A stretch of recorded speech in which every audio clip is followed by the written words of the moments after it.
Welcome to part 3 of Women's Health New South Wales training, an introduction to sexual assault-related non-fatal strangulation and acquired brain injury. This is the final session for this training. It's advised that you complete the recordings in order. If you haven't watched sessions 1 and 2, it's advised you do so now. Before continuing, I would like to begin by acknowledging the traditional owners and custodians of the land on which I'm recording this training today. Today, I'm on Gadigal land, and I pay my respects to elders past and present. During this session, I talk about and use images of violence against women. If at any time you need to engage in self-care practices, including stepping out and taking a break or stopping the training altogether, please do so. During part 3, we're going to talk about language and how we ask about non-fatal strangulation. We're going to look at some case studies and look at law relating to strangulation. Finally, we're going to end with discussing some of the challenges we face when improving our response to non-fatal strangulation and acquired brain injury. What we say matters. Strangulation is a commonly misunderstood term shrouded in alternative labels and misconceptions. Discrepancies in terminology used by media, the general public, sector workers, and academics can impact reporting rates, ultimately limiting the accuracy of screening tools and impeding service response to women experiencing non-fatal strangulation. Strangulation within the general public is commonly referred to as choking, but it may also be called headlock, pin down, or any number of the words on the screen. There may also be cultural differences in terminology used. Another popular misconception is that the word strangulation only applies if the event is fatal. This can affect service level data on non-fatal strangulation if service providers fail to recognize phrasing like, "he tried to strangle or choke me," still means non-fatal strangulation occurred. Victim survivors may also use language to minimize the seriousness of non-fatal strangulation. Victim survivor minimization of non-fatal strangulation can stem from poor service responses in the past, stigmatization or shame about what other people think, or a dominant fear of child removal. Minimization can also result from perpetrators of non-fatal strangulation, including proponents of sexual choking, setting the discourse. This might be intentional, through coercive control, or it might be because they themselves don't know the risks, so present sexual choking as nothing to worry about or a part of normal sex. A Queensland research project found some women do not disclose non-fatal strangulation because they do not relate their experiences with screening questions. A recent UK study found for the same group of victim survivors, 45% of women reported being strangled, while 75% agreed they'd been held in a way that meant they could not breathe. It is suggested using more benign and general questions about pressure being applied to the neck or being held in a way where you couldn't breathe can help avoid confusion about terminology and potentially help prevent minimization by victim survivors. Sue is an Australian-based case study. The details were gained from a 2019 ABC Listen podcast on strangulation. This case study helps bring together lessons from part 1 and 2 of this training and highlights the needs for a multidisciplinary, evidence-based response that meets the holistic needs of women who've experienced non-fatal strangulation. In this case study, a female was strangled by her partner in Queensland in 2018. Police were called, and when they offered to call her an ambulance, initially she refused care, telling police she didn't want an ambulance. Later, she states that she was in shock and not going immediately to hospital was a mistake. She did get to the hospital, though, about an hour after the incident. In this case, the doctors deemed it not appropriate to do a CT angiogram. This is an imaging of blood vessels, remembering that strangulation can stop blood flow, leaving the head, causing an increase in pressure that can damage the arterial walls and increase victim survivors' risk of having a stroke. This is what the imaging would be looking for, damage to the arterial walls. Sue left hospital and continued to pursue a legal outcome for the incident. 8 months later, after what it sounds like she gained more information about the physical impacts of non-fatal strangulation, Sue went back to the hospital and requested a CT angiogram. The imaging was done, and it came back clear. What is most significant about this case is what Sue says are the things that impact her life today that are a result of that incident. She says she has 1, PTSD, 2, vocal cord damage. What this looks like for her is in the middle of a conversation, whilst talking, she'll have a spasm and won't be able to finish her sentence. 3, she has a back injury she sustained while trying to fight off her abuser. 4, she also has been impacted by what she describes as a poor legal outcome and a short jail sentence for the offender.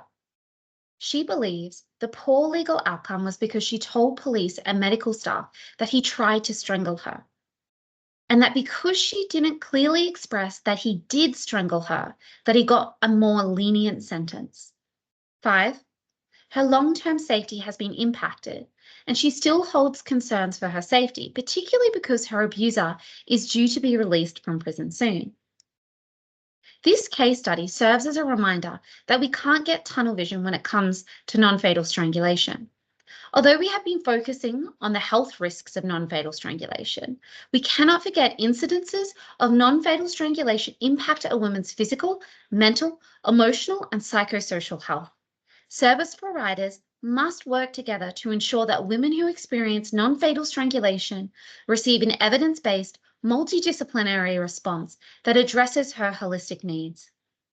The last two things that Sue mentioned that impact her life, being the poor legal outcome and sentencing of abusers, leads into our next topic, New South Wales legislation around strangulation.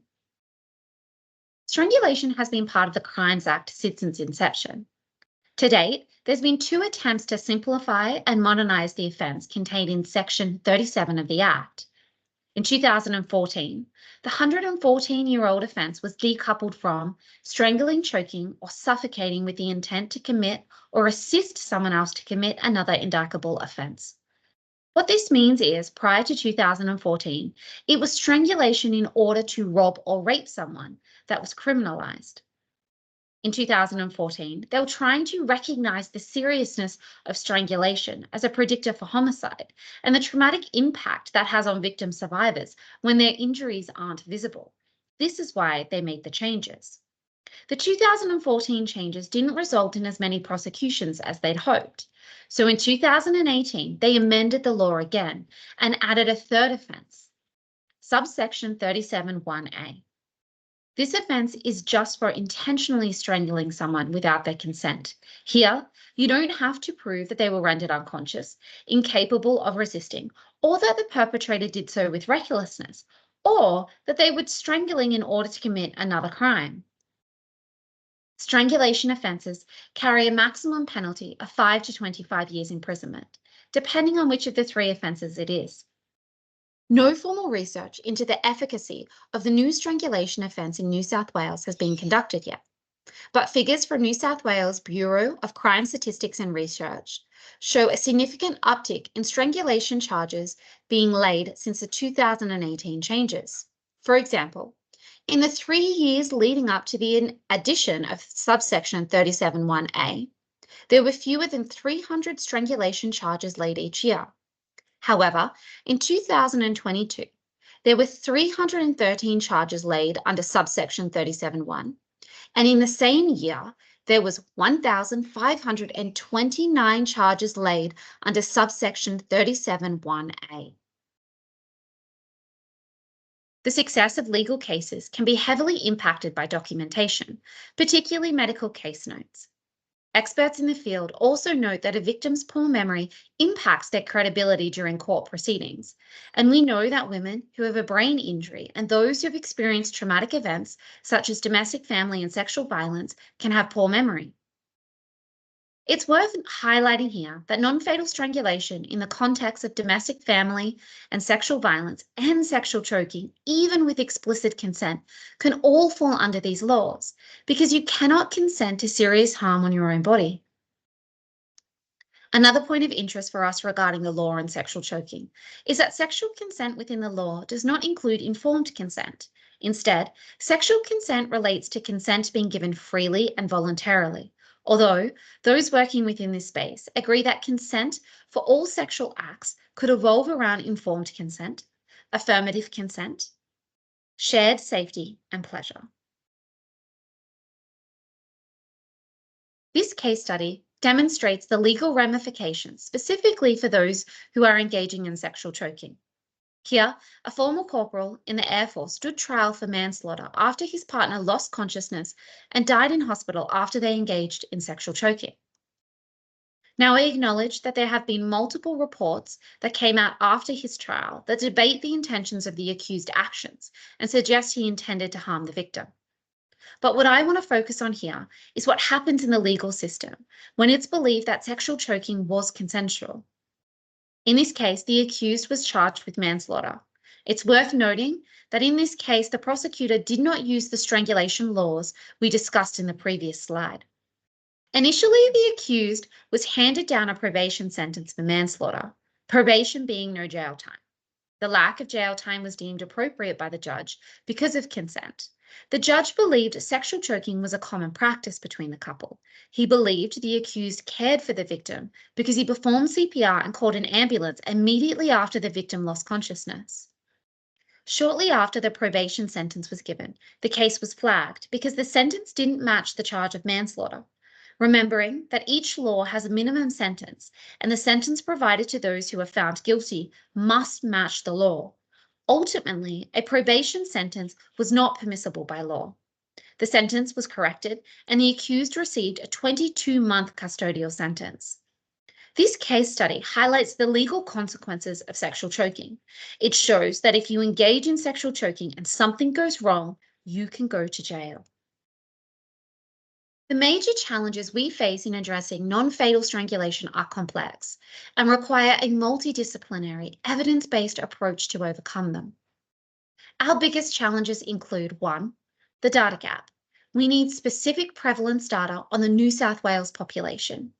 We need to identify at-risk groups and find more empirical evidence on the prevalence of specific health impacts and the success of legal outcomes. 2, difficulty gathering evidence to convict offenders. We need to investigate if the new laws are working and continue to improve service responses to ensure women are able to pursue a legal outcome if they choose to. 3, there is a lack of understanding, recognition, and diagnosis of acquired brain injury in those who have experienced non-fatal strangulation. We can overcome this by increasing awareness through evidence-based training programs, through the implementation of multidisciplinary referral pathways and resource support for service workers. 4, underreported by responders. Again, this links to information and the sharing of knowledge about best practice. 5, normalization of choking. We're trying to make change amidst an environment where contemporary media portray choking as a risk-free part of ordinary sex and promote vanilla sex shaming. This will be a difficult problem to address and will require the building of public understanding, improved access to evidence-based resources and services, including healthcare, legal services, and specialist services such as women's health centres, domestic, family, and sexual violence services. We understand that addressing non-fatal strangulation and brain injury is complex. We also understand the needs of women who experience non-fatal strangulation will not be met unless we are able to implement a trauma-informed, multidisciplinary, holistic response. We've come to the end of part 3 of training, an introduction to sexual assault-related non-fatal strangulation and acquired brain injury. This is the final session for this training. The main points to take away from this final session are: 1, how we ask about non-fatal strangulation is important and can have a serious impact on whether women disclose incidences of non-fatal strangulation. 2, non-fatal strangulation impacts a woman's physical, mental, emotional, and psychosocial health. Services need to work together to ensure women who experience non-fatal strangulation receive an evidence-based, multidisciplinary response that addresses her holistic needs. 3, non-fatal strangulation in the context of domestic family violence and sexual violence, and in sexual choking, even with explicit consent, fall under the New South Wales Crimes Act and can have a 25-year prison sentence. Thank you for watching this training, an introduction to sexual assault related non-fatal strangulation and acquired brain injury.